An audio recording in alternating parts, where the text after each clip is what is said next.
Behold your new reality. Psychoanalyze a paranoid emperor's nightmares and misstep. Your vertebrae become playthings for the executioner's children. Such were the dream tasters of Imperial China, court-mandated psychics draped in silks, paid to spin insomnia into prophecy while avoiding a blade's kiss before dessert. Tang Dynasty's Zetian once drowned 3 interpreters in a vat of menstrual blood for deeming her crimson nightmare politically inauspicious. Survive lunch. Victory. Your court dream taster existed as both philosopher and prey. Zhu Yuanzhang, the Ming's founder, demanded dream dissections with stopwatch precision. When one scholar proposed that the emperor's vision of scaling a naked peak indicated noble aspirations, Zhu disagreed violently. Chronicles later cataloged the verdict: Wang, disassembled for excessive allegory. Their true function: HR for a kingdom where termination meant feeding crows. Modern therapists whimper about stress. Not so under Emperor Yang of Sui. Whisper, falling teeth, symbol of crumbling wisdom, and he'd execute every scribe within 3 provinces. Dream tasters wielded metaphor like a headsman's axe. A hand logbook once justified genocide because the emperor dreamt of a sneezing ox. Symbolism wasn't interpretation, it was blood sport. Compensation, lavish. Survival, unlikely. Song Dynasty records describe midnight summons. Decipher nightmares of rotting orchards before dawn or become fertilizer. One unfortunate soul mistook a vision of worm-riddled peaches for bountiful harvest. The emperor rewarded him with 300 putrid fruits, force-fed. Death followed intestinal rupture. Resignation, never an option. Each analysis balanced truth against terror. Dream of palace walls bleeding. A divine purge of treacherous ministers. The successful were linguistic contortionists turning "my stallion birthed scorpions" into a mandate for invasion. Flattery was oxygen. Honesty, a grenade with the pin already pulled. Why endure 15 centuries of this lunacy? Because emperors were rabid children cradling reality's throat. Dream tasters didn't heal, they enabled. Suggest Wu Zetian's slaughter spree fueled her nightmares. A Tang historian notes your epitaph: die, beheaded for recommending fewer beheadings. Humanity's thirst for sycophants remains unchanged, only the tools have sharpened. Beneath your zodiac app's chirpy predictions, the ghosts of men who turned dreams into scaffolding for tyranny. Sleep well. The Ming didn't invent bureaucracy. They weaponized it into competitive delusion. Emperor Hongwu stashed dream analysis inside his Bureau of Heavenly Phenomena, alongside weather forecasters and court-ordered comet simps.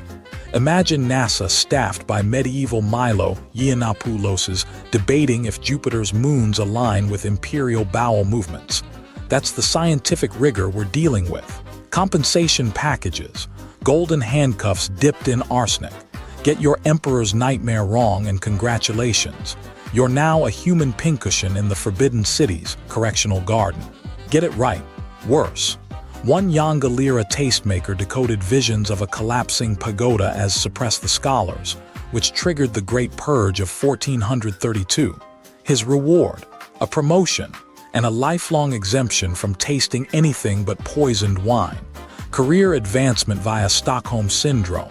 Modern corporates cosplay this insanity daily. Your boss wants a dream board. They're just Ming wannabes without the decapitation quota. My ex-wife Karen, corporate synergy facilitator, once told a CEO his vision of flying hedgehogs meant disrupt the logistics sector. Result: 8,000 layoffs and a branded fidget spinner shaped like Sonic's testicles. History's real lesson: any idiot can sell delusion if the sucker in charge is paranoid enough. Shout out to the Hongxi Emperor's legendary Freudian slip-up. He dreamt of boars rutting in the Imperial Library. His tastemaker, maybe the only honest man in Beijing, called it horny illiterates corrupting the state. Execution took 3 hours because the emperor insisted on using paper cuts from Confucian analects. Moral: honesty doesn't kill you. Petty tyrants addicted to symbolism do. Dream analysis here wasn't psychology. It was algorithmic ass-kissing. Submit Weekly reports correlating lunar eclipses with the emperor's toe fungus. Rival officials. hacked their dream diaries to plant metaphors about unruly beavers gnawing at dynasty foundations. The Bureau's greatest achievement, a 79-page treatise proving dragon-shaped cumulus clouds meant tax the peasants harder. Spoiler, every drought became a divine coupon for wealth redistribution upwards. Next time you mock HR's Culture Committee, remember, modern workplaces just replace beheading with PIPs and sad PowerPoints. The addiction to yes men is eternal. Only the font on the execution memo changed. Emperor Yongl's reign institutionalized messenger ski-shooting, poisoned quarrels glazed in bureaucratic humiliation. After hemorrhaging half his treasury in Annam, his dreams swam with blood-drowned war elephants. Court oneirologists chose between flattery flaying or truth-triggered impalement. One optimist correlated crimson tides with peasant uprising charts. They fished his head from the Yellow River, sporting an origami dunce cap labeled Fiscal Responsibility Advocate. Modern CEOs perform spreadsheet bloodletting without the pageantry. When forecasts hemorrhage, they don't behead the CFO, they unperson his stock options and leak that he failed the culture fit. Karen's entire department got entropy blasted because her pivot table exposed the company mascot, a rabid raccoon dubbed Synergy Squirrel, as kindergarten napalm. The Ming Edge. Yongle outsourced blame to astral alignments. Mongolian campaign flop. Clearly senior Woniromancer, Zhang mistook Uranus retrograde for optimal cavalry weather. Resolution. Zhang was gift-trapped in hemp armor and fed to Mongol hoofstock. The 37,000 volume Yongle Encyclopedia, a compendium of scholarly taxidermy, allegedly featured a one-eric omen decoder. Section 789. Recurring falling dreams equals celestial eviction notice.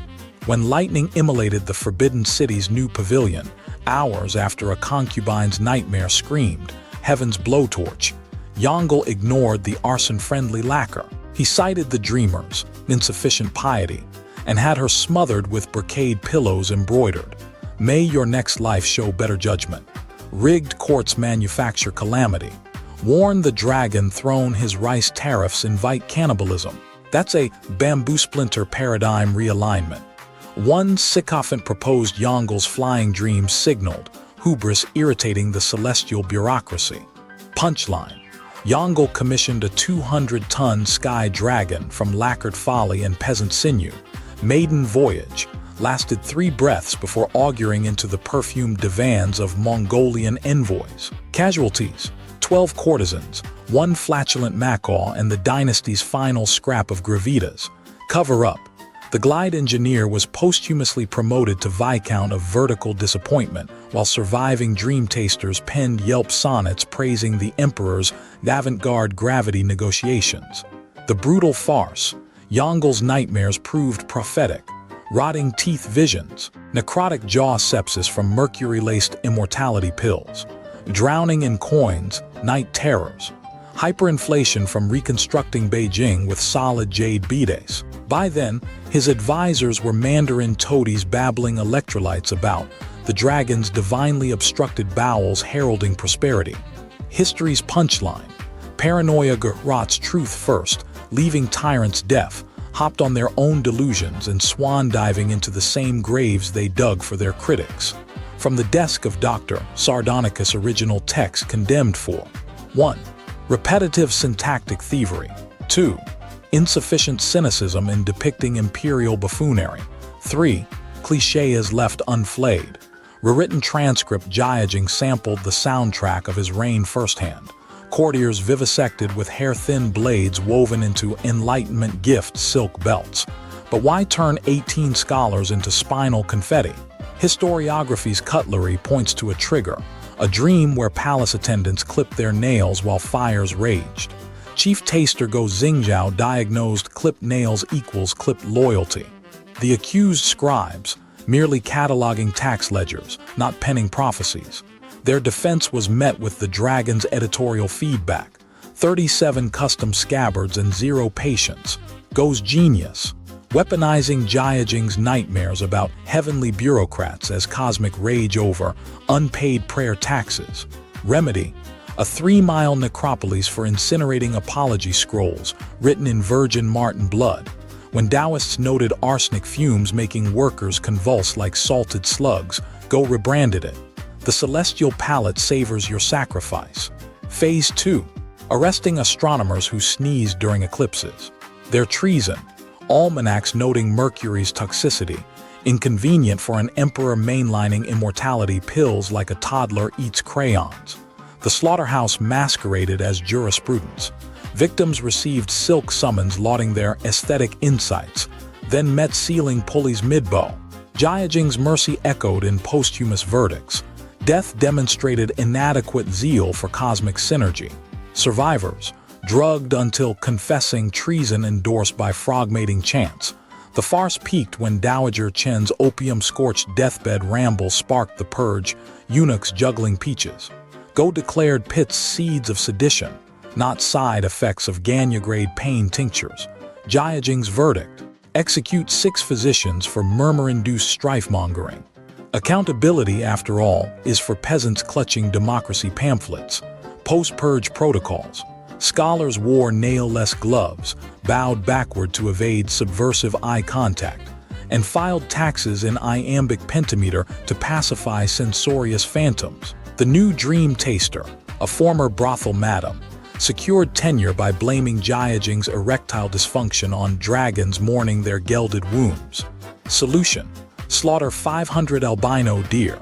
Bonus: venison shortages incited revolts crushed using famine-victim bones as projectile propaganda. Climax: Jiajing dreamed of golden turtles gnawing his limbs. Verdict: assassins lurk beneath lake tiles. Every Beijing pond was paved into oblivion, also exterminating the rice supply. Inflation soared so high, peasants bribed taxmen with severed thumbs stamped loyalty coupons. When dissenters boiled in immortality vats, their gurgles deemed mocking laughter, Jiajing commissioned a soundproofed abattoir, staffed by deaf mutes wearing optimism muzzles. History's omitted punchline: Jiajing's actual assassination attempt came from maids strangling him with bath towels after he force-fed them urethra-widening tinctures. The dream taster's eulogy: your Kai now harmonizes with the infinite. Translation: the fucker croaked. Thus ended an era where semiotics murdered more efficiently than steel, and truth was merely dissent awaiting revision, one screaming bureaucrat at a time. Dr. Sardonicus seal, edits complete, humor blackened, cliché executed via stylistic garrote. Behold humanity's genius, inventing taxes for the crime of sleeping poorly. Emperor Xuanzong didn't merely demand your grain, he monetized your nightmares. Missed rent because you dreamed of locusts ravaging your fields. Sedition. Envisioned a dragon. Copyright infringement against Imperial propaganda. A silk merchant once hallucinated a yak with excessive musculature. Verdict: phallic treason. Sentence: carving the beast's genitalia in jade, using the merchant's blood as polish for the emperor's contemplation grotto. The grift: your midnight terrors funded dream hygiene centers, where state shamans would exercise your subconscious for 400% interest. Default: you'd mine hallucinogenic ores in collapsing caverns. Official cause of death: lunar asphyxiation. Refinement: brothel clerks moonlighted as dream auditors. Submit your sleep diary. Some concubine cross-referenced it with star charts while high on ceremonial absinthe. One peasant's vision of falling turnips became assassination allegory when a bureaucrat misread the log. His farm was converted into a turnip re-education camp. He died tasting his exhibits. Peak innovation, famine year, peasants chewing tree bark. Emperor's astrologers decree higher dream taxes. Xuanzong dreamt of a torn fishing net. Galaxy brain solution. Collective unconscious solidarity levies. Rebellious provinces paid in harvested nightmares. Families were strapped to brass one-erometers to extract screaming nocturnal visions. Subpar horror. Penalty assessments while still screaming. Legacy. Nothing changes. Today's apps monetizing your anxiety are neo-feudal algorithms. Dissenters aren't beheaded, just bankrupted by Substack subscriptions. Click for illusionary turnip bribes a primer. Act now. First 100 suckers receive authentic Tang hallucinogenic grit scraped from a eunuch's burial urn. Makes your tax filing seem playful. Dr. Sardonicus seal. Documented via condemned scholars' death poems. Disputes. File them with the Ministry of Drowned Complaints.